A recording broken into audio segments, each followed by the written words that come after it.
if you go to this particular website and you go to GeneBank, which is a database, right, and you can go there and look for information for the genomes.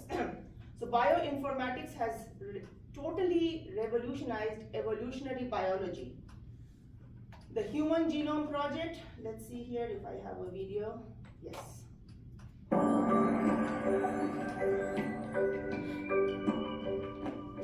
An organism's genome is the entire genetic material of that organism, so the complete set of DNA. It provides all of the information required by the organism to function. DNA is a long chemical that contains bases represented by the letters A, T, G, and C. A gene is a section of DNA that codes for a particular protein. To learn more about DNA, watch this video. The human genome is 3 billion bases long, but only consists of about 20 to 25,000 genes, as an average-sized gene is only about 3,000 bases long. This means that large parts of our DNA doesn't code for genes. The genome of every person on Earth is 99.9% the same. It's that tiny 0.1% that makes up genes that give us our unique differences.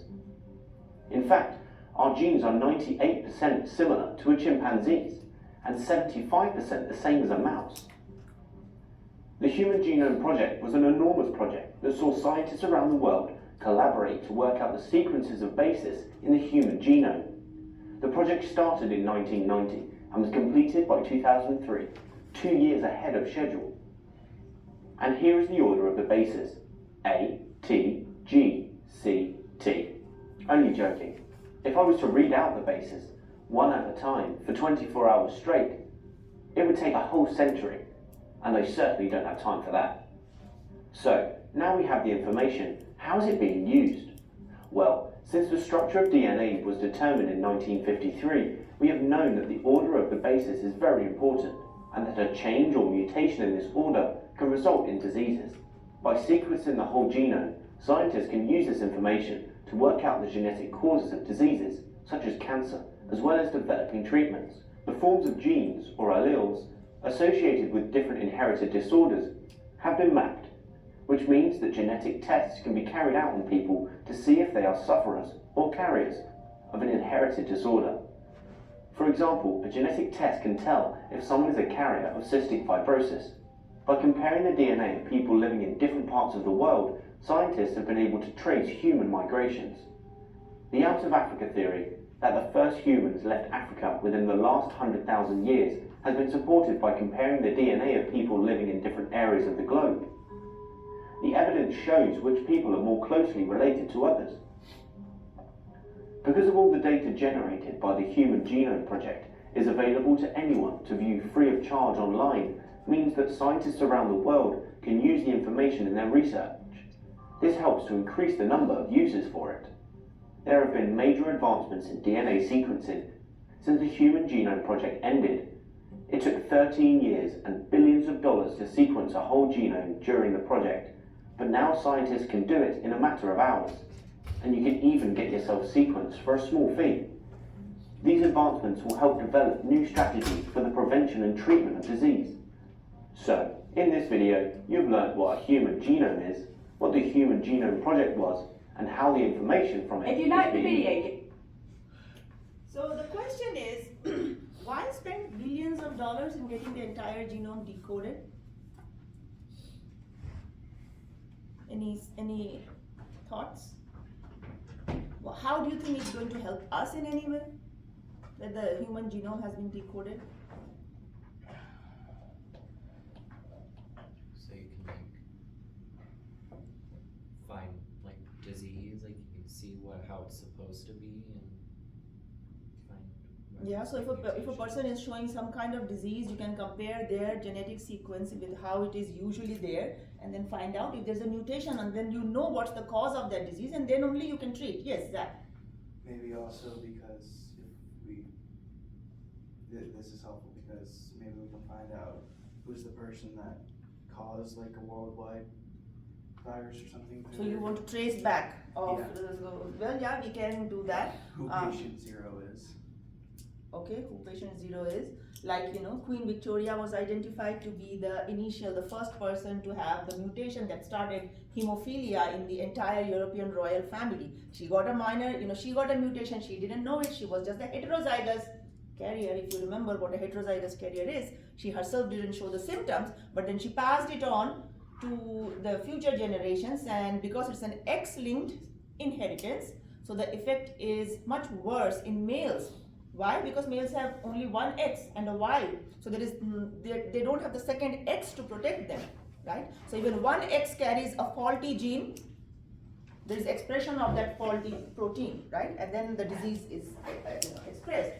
So at the end of the project, more than 99% of the genome had been determined, and the accuracy, if you can see it, almost 100% accuracy. And what was most surprising is that very small number of genes actually were found. Most of the human DNA was supposed to code for non-protein making areas, and that's what baffled the scientists, because they had expected millions of genes.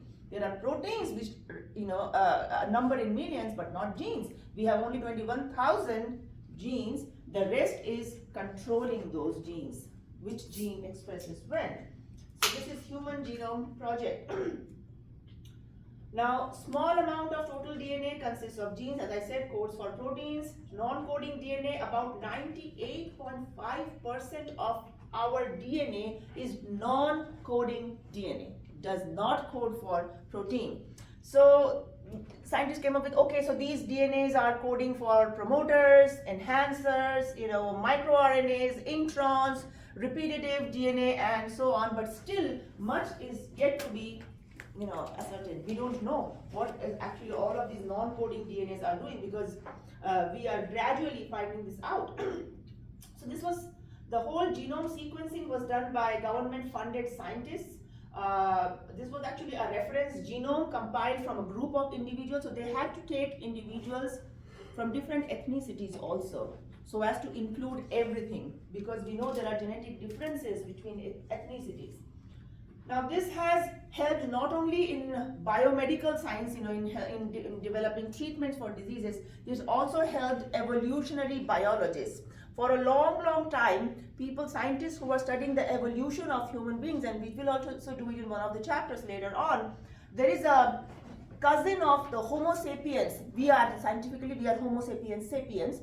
There is a cousin, an offshoot during evolution, which is known as Homo neanderthalensis, or the Neanderthals. Okay, and for a long time, scientists thought that Neanderthals and Homo sapiens did not intermingle. There was no relationship biologically, genetically between them, because they existed at different times and in different areas. So there was absolutely no breeding between these two. However, later on, when DNA analysis, genome analysis became available, it was found that actually modern humans, that means Homo sapiens and Neanderthals, actually co-mingled for a long time. So they found a fossil, okay, they found a 130,000-year-old female Neanderthal, and her entire genome was sequenced. And then they found that there was interbreeding with Homo sapiens, there is genetic overlapping. Okay, so this disproved what scientists earlier believed, that Neanderthals did not intermingle. And actually, a 2014 research study provided genetic evidence that many present-day humans who have European and Asian ethnicities of these descent, never African descent, because that was isolated. They didn't commingle with the Neanderthalensis. So they carry Neanderthal-derived genes. Okay, there are common genes that you would find in European ancestry people, Asian ancestry people. So these help us in our evolutionary tree. Continuing with bioinformatics, the video also told you that now we can compare DNA sequences, and the comparison of DNA sequences has shown that our closest living relative is the chimpanzee, closest to Homo sapiens. About 96, some say 96, 98, okay, this percent of our DNA is similar to the chimpanzees. In the human genome, more than 2,000 disease-associated genes have already been identified. An example is the Behçet's disease, which is painful, which is life-threatening, and involves the swelling of blood vessels. And the analysis found how this disease spread from the Silk Route. So as human beings migrated, okay, this was known as the Silk Route. As human migration continued, okay, long time ago, this genetic mutation was brought. And when they analyzed populations from all these areas, let's say a population from here, so now they can see how the mutation has traveled. Now an interesting example from recent times. This is, I think, in US. There is this particular infant, probably if you Google it, you can find this case. So Nick, this infant was born and then suddenly he stopped feeding, would not take the milk and became very sick, would cry. It was very clear that he was in pain, okay? And then medical analysis showed that he had ulcers, okay, painful ulcers that were developing between his intestines and skin, and then doctors had to put in a nasal tube to feed the infant.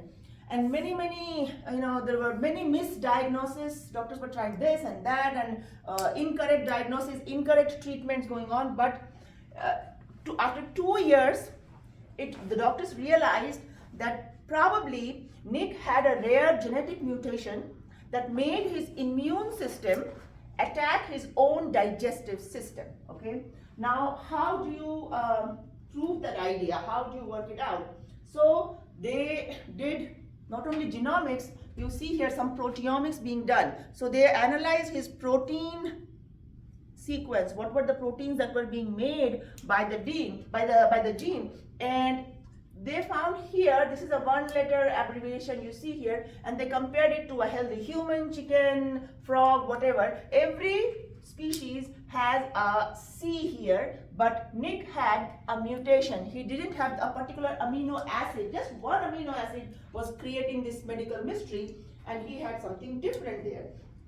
So when they sequenced, scientists, doctors, they sequenced Nick's entire protein coding genome. So initially, what I showed you was the final result, but initially they found over 16,000 mutations in Nick's genome, okay? This is what high throughput data gives you. So when we analyze, we start with thousands of genes. So doctors realized, so the geneticist was giving them 16,000. Now if they had to manually check every single mutation for that 16,000, would have taken them 100 years, right? You cannot do that. That's why you need the help of bioinformatics. Then that's when you need softwares, algorithms, programs that will make it easier for you. So the vast majority of these mutations were not even medically relevant. So they had to take the help of bioinformatics. They developed a software to filter the mutations. They eliminated the ones that did not lead to the malfunctioning proteins or did not involve digestion or immune systems. So they reduced it to a small list of rare mutations. So this is what nowadays in every lab we do. When we start comparing, let's say, a cancer versus another, and we want to find out our target genes, what are the defective genes that are causing it, we first do a whole genome analysis. We come up with a list of thousands of genes.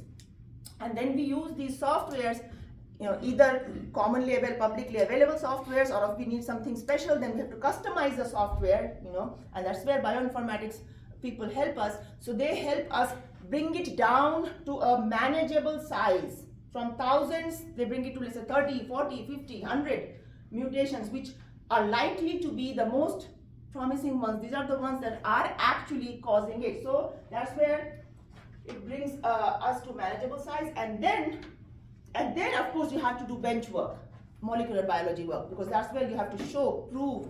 Not everything can be done in silico. In silico means computational analysis. In vitro means when you're working on cells. In vivo means when you're working on animals, okay, or in real bodies. So in silico analysis helps to cut it down, and then you start doing actual bench work. So scientists did actual bench work, and they found out the defective gene. The defective gene was, you see, XIAP, we call it the ZIAP. So the ZIAP gene, this was the culprit. Now Nick had a single base nucleotide substitution, point mutation, that was causing this huge error. Usually point mutations are not that dangerous, but this was. So this was producing a different amino acid. Can anybody remind me what's an amino acid? Yes, sir? Proteins. They are the building blocks of proteins.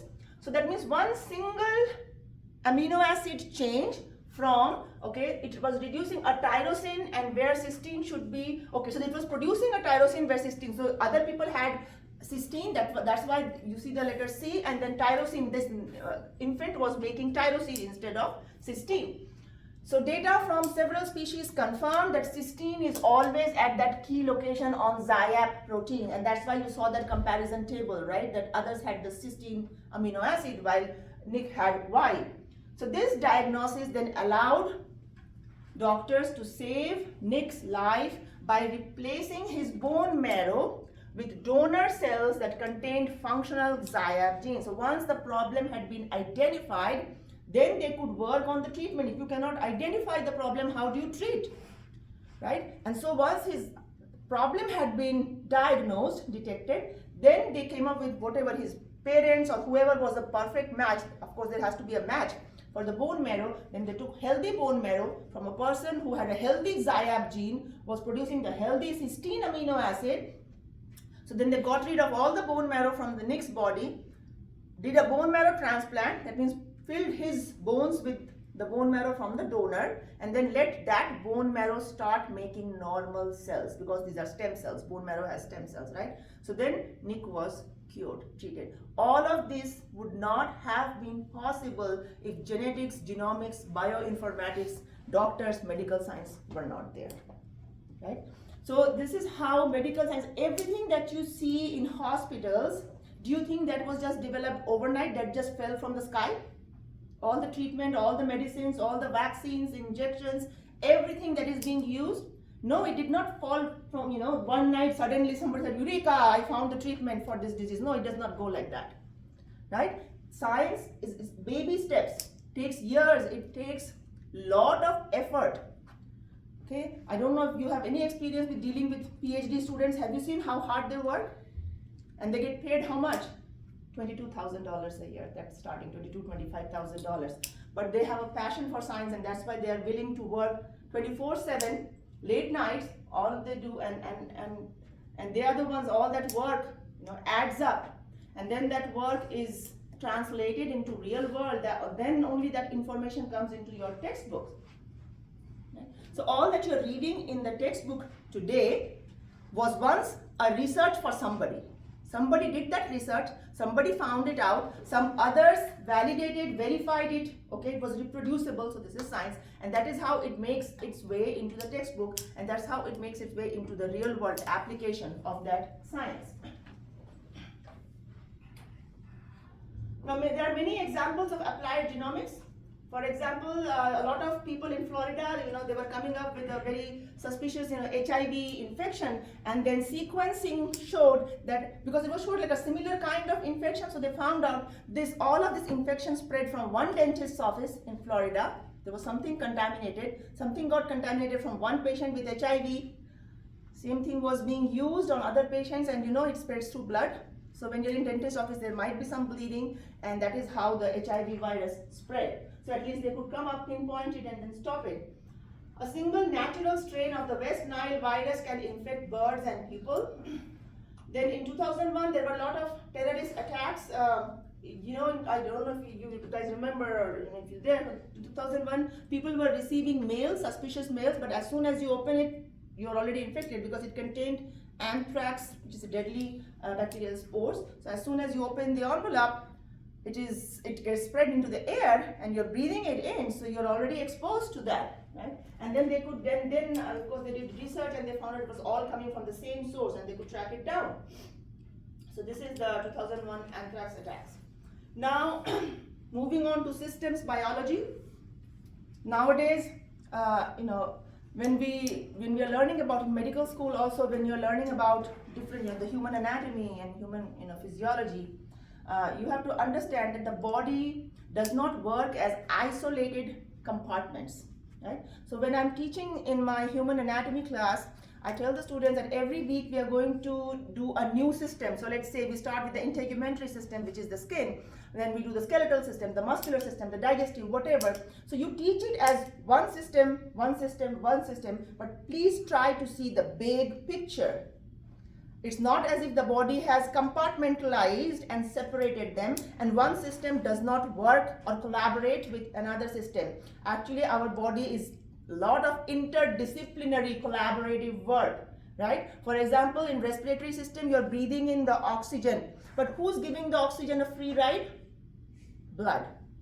Blood is part of the cardiovascular system. That's where I teach them. So that is why whenever I'm teaching those individual chapters, I always tell them, try to see the connections, try to connect the dots. How this system is working in conjunction with, in collaboration with other. A simple action like this movement, okay, I have just done this or whatever. You know how many systems have worked to create this motion? Can you tell me, like, common sense? So if you move something, you're doing a motion. Can you tell me what are the things that have helped you to move your arm or your legs? Muscle. Your muscles, yes. And when muscles move, they're attached to the Tendon. the bones. So motion is not possible unless the muscles contract, they move the bones. So your bones have moved. But who told the muscles to contract? Your brain. Brain, nervous system, right? So even like just a small act has involved so many different systems, and the muscles cannot work unless a large amount of ATP is produced. Okay, muscle contraction involves a lot of ATP production. How is ATP made? With the help of oxygen and glucose. Who provided the oxygen? Respiratory system. Who provided the glucose? Digestive system. So no system is working in isolation, and that is why the concept of systems biology came. Okay, systems biology is when you compile catalogs of genes and proteins that contribute to the operation of cells. So instead of separating it, this gene, this action, actually you take one action in body, whatever is happening, let's say one disease, one kind of cancer. It is never one single gene that is causing it. It could be a contribution of multiple faulty genes, multiple mutations. Those genes could be present in different chromosomes, right? So anything happening in the body in living organisms is a collaboration of lot of factors. We have to keep that in mind. So this approach called systems biology aims to model the dynamic behavior of whole biological systems based on the study of interactions among the system's parts. So individual parts, they have to interact, they function as a whole in biological systems. Now genomics, you know, is a rich source of insight. It gives us answers to all of these questions: regulation of gene expression, genome organization, evolution, embryonic development. Metagenomics is study of DNA from an environmental sample, as I mentioned, a drop of water from the lakes. Proteomics, you already know, full set of proteins when you study that. Genomics and proteomics help biologists to approach the study of life. Without this, we cannot study life. Now, safety and ethical issues. Nowadays, more and more genetic information is available. Is there anybody in the class who has used a kit, ancestry kit, to find out their ancestry? You have, you know how easy it is, right? You just spend some amount of money, you spit and you send your sample, and they will send you back, you have 35%, you know, this ethnicity, this ancestry, and so on. So now the question is, you know, there were a lot of scientists and debates about the creation of hazardous new disease-causing organisms, transfer of cancer-causing genes into infectious bacteria and viruses, and also if your genetic information became available outside, right? Now, of course, in scientific labs, there are a lot of precautions taken, like this is a maximum security lab, and one example is you take all the precautions. First of all, entry is restricted. Somebody who's not authorized is not allowed to go inside a lab. And you know, if you're working in any lab, even in the college, if this class was not being taken here, but in room 108 or 110, which have labs included, then food is not allowed. So you're not allowed to eat and drink there, so there is no contamination. No unauthorized person can enter, especially labs where we do biohazardous work. Also, we have to take precautions.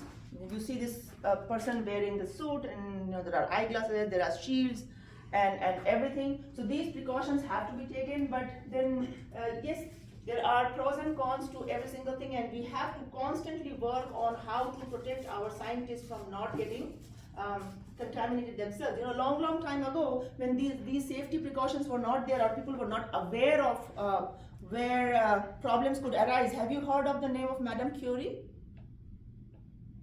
Anybody? Do you know the name of this guy whose picture is there? Albert Einstein. Einstein? I hope all of you know Einstein, right? One of the greatest Yes. scientists. Okay. So if somebody could match him, Albert Einstein, or even greater, was Madame Curie. She was French scientist, you know, had to go against the society to learn because society didn't think she was intelligent enough to do the work, and she's a Nobel laureate, her husband is a Nobel laureate, her daughter is a Nobel laureate. It's like a family of geniuses. So she discovered radioactivity. Okay, radioactive, all the things that you nowadays use for radioactive things, it wouldn't have been possible if Madame Curie was not there. And she had developed, discovered radium, and radium glowed in the dark, but it was radioactive. But that time, biologists didn't know, scientists didn't know the harmful effects of radioactivity and how you have to be careful. So she used to keep a sample of radioactive radium in her lab coat, and she used to sleep with it next to her bed because it would glow in the dark, and she was fascinated by it, and of course she died of cancer. So precautions, yes, you have to take precautions. You don't know when you are exposed to it. Nowadays we're coming up with more and more, a lot of safety tests are done, and of course you have to be extremely careful when you're dealing with dangerous biohazardous stuff. Now, genetically modified, there are debates. We still have to find out what are the other harmful side effects. European Union has suspended the introduction of new GM crops because they want to first do a research first, first analyze what's going on. So, in the United States and other nations where GM revolution initially proceeded relatively unnoticed, nowadays there is mandatory labeling of GM foods is kind of, people are asking that this should be labeled, this should be noted there on the packet so that people know when they are eating something that is genetically modified. Ethical questions, legal and ethical questions. So a lot of scientists are saying, like you saved that infant Vic, so you kind of interfered with nature, you corrected a genetic defect, the person had genetic defect, so you interfered with nature. Should we do that? Or should we just let these people die? Right? There's still a lot of debate. A lot of people do not encourage, how nowadays we have treatment for a lot of other genetic disorders, or caring for how we nowadays look at people who have Down syndrome, or people who have Klinefelter syndrome or other syndrome. So there are people, and there will always be debate, and debates are healthy as long as there are no personal, it's not taken to the personal level. So are we interfering with evolution? Because they say that genetic variety is necessary for creating healthy individuals. Genes that are damaging under some conditions may be advantageous, whatever, so we should not cure those genetic problems. Are we willing to risk making genetic changes that could be detrimental to our species in the future? And we could have this debate after we end this. And nowadays, with the whole genome sequencing, genetic information available, the question is, let's say I get my entire genome decoded, and somehow, in some way, my employer gets access to that. Now, how can that information be used against me? So let's say there are 5 people who have applied for a position, and just like they do a background check, if employers also have access to all of your genetic information, then what they can do before they employ you is they can look at, what are the chances that this person will develop cancer in the next 5 or 10 years? Okay, this person has a very high probability because it runs in the family. This person has BRCA1 mutation, the XYZ mutation, ABC mutation, and so on. So then that will prejudice them, that will bias them against you. Right? Because then they know that if I hire this particular person as my employee, I run the risk of this employee developing cancer in the next 5 or 10 years, and then I'll have to start all over again. So they might not hire you even if you are more meritorious or more qualified or more deserving than the other candidates. So this is the downside to getting. So that's why then laws came in, because now there's so much access to information, mail-in kits have become available. So then in 2008, US Congress passed this act, Genetic Information and Non-Discrimination Act. It's called GINA or GINA, whatever you call it. And this prevents, just like you cannot discriminate on the basis of gender, color, religion, ethnicity, language, whatever. Similarly, you cannot discriminate on the basis of genetic information. That is illegal in US. First of all, employers still don't have access to our genetic information. But in future, there is a probability that it could happen. Evolutionary connection, the Y chromosome as a window in history. Now that the human genome has been decoded, there were some interesting facts that were available.